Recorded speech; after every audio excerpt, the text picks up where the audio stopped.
नमस्कार. तर आज आपण बनवणार आहोत बेसनाचे लाडू.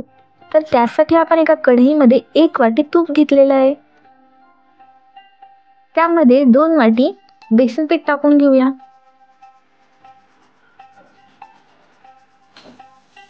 आणि आता आपण मिक्स करून घेऊया. याला छान ढवळून घेऊया. ही बेसनाची लाडूची रेसिपी तुम्ही एकदा घरी नक्की ट्राय करा आणि व्हिडिओ शेवटपर्यंत नक्की बघा. आता आपण मिक्स छान करून घेऊया.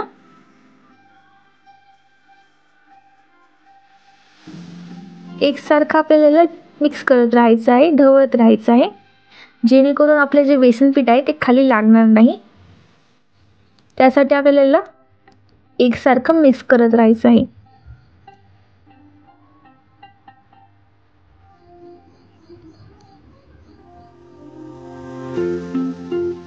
आता यामध्ये मला थोडंसं तूप कमी वाटलं म्हणून 1 चमचा तूप टाकून घेतलंय.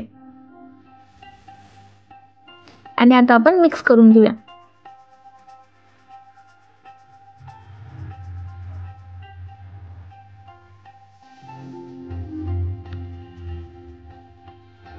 छान आता मिक्स करत राहा. आणि व्हिडिओ जर तुम्हाला आवडला असेल तर लाईक, सबस्क्राईब आणि शेअर नक्की करा.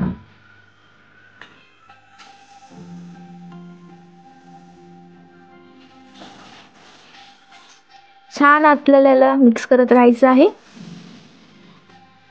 आता याला हलका सोनेरी रंग यायला सुरुवात झालेली आहे, तुम्ही बघू शकता.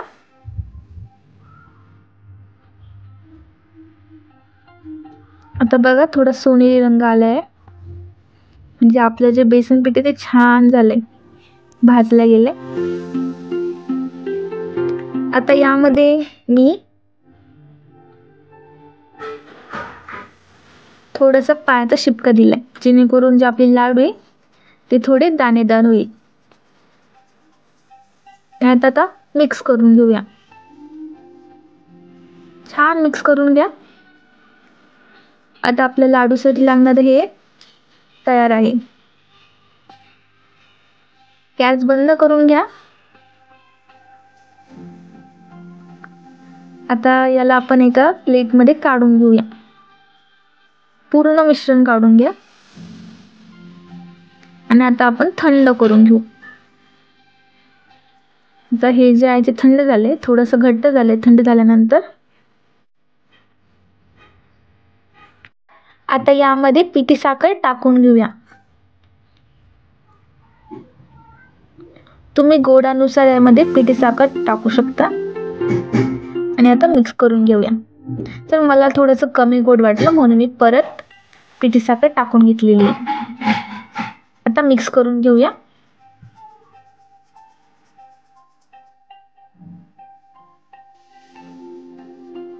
आता पिठी साखर छान मिक्स झालेली आहे. आता आपण लाडू वळून घेऊया. हे बघा, या प्रकारे मी सगळे लाडू तयार करून घेतलेले आहेत. हे लाडू पसरत नाही, काही नाही, एकदम मस्त गोलाकार छान तयार होतात आणि खायला देखील खूप छान लागतात. तर ही रेसिपी नक्की ट्राय करा. आणि तुम्हाला ही रेसिपी कशी वाटली ती मला कमेंटमध्ये नक्की कळवा.